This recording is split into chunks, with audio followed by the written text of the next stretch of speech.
1945 दुनिया ने दो ऐसे दिन देखे जिन्होंने मानव जाति को पूरा बदल डाला। जापान के दो शहर हिरोशिमा और नागासाकी पर गिरे दो एटॉमिक बॉम्ब्स ने करीब 4 लाख लोग और दो शहरों को निस्ते नाबूद कर रख दिया था। इन दो एटॉमिक बॉम्ब्स ने वर्ल्ड वॉर 2 का अंत तो किया, लेकिन एक न्यूक्लियर एरा की शुरुआत कर दी जहाँ खेला बिल्कुल अलग था। हिरोशिमा और नागासाकी पर हुए एटॉमिक बॉम्बिंग्स की 1945 में वर्ल्ड वॉर 2 अपने अंतिम हिस्से में थी। एक्सिस पावर जिसमें नाजी जर्मनी, इटली और जापान जैसे देश शामिल थे, उन्हें ऑलरेडी काफी नुकसान झेलना पड़ चुका था। खासकर जापान जिसकी हालत बेहद खराब थी, लेकिन बावजूद इसके उन्होंने सरेंडर करने से मना कर दिया था। इसी दौरान यूएसए सीक्रेटली अपना मैनहट्टन प्रोजेक्ट चला रहा था। ये डॉक्टर रॉबर्ट ओपनहाइमर की लीडरशिप में चल रहा एक खुफिया प्रोजेक्ट था जिसका मकसद दुनिया का पहला एटॉमिक बॉम्ब बनाना था। जुलाई 1945 में प्रोजेक्ट पूरा हुआ और अब अमेरिका के पास थे दुनिया के दो सबसे खुफिया हथियार। अमेरिकन राष्ट्रपति प्रेसिडेंट हैरी ट्रूमन के सामने दो ऑप्शन थे, या तो अपनी फौज के साथ हमला जारी रखना या फिर एटॉमिक बॉम्ब का इस्तेमाल करना। हाई लेवल मीटिंग्स और डिस्कशंस के बाद ट्रूमन और उनके सलाहकारों ने फैसला लिया एटॉमिक बॉम्ब्स।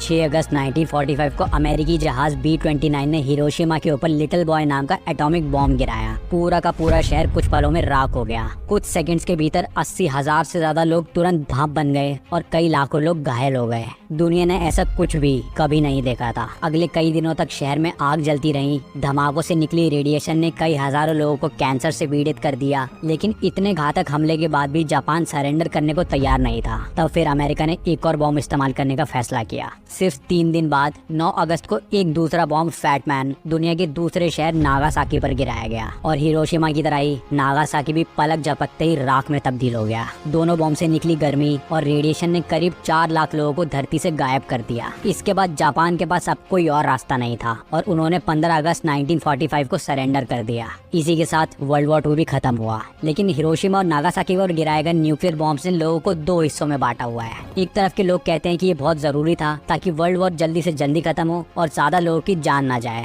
उनकी माने तो एटॉमिक बॉम्ब्स एक जरूरी और आखिरी रास्ता थे। दूसरी तरफ के लोग कहते हैं कि जापान पहले ही हारने की कगार पर था। उनका कहना है कि अमेरिका ने एटॉमिक बॉम्ब्स का इस्तेमाल दुनिया को अपनी ताकत दिखाने के लिए किया, ना कि वॉर खत्म करने के लिए। जो भी हो, लेकिन हिरोशिमा और नागासाकी की बॉम्बिंग्स ने दुनिया को न्यूक्लियर एज में जरूर धकेल दिया। ये बॉम्बिंग्स आज भी हमें याद दिलाते हैं कि न्यूक्लियर हथियार कितने खतरनाक होते हैं। 1945 दुनिया ने दो ऐसे दिन देखे जिन्होंने मानव जाति को पूरा बदल डाला।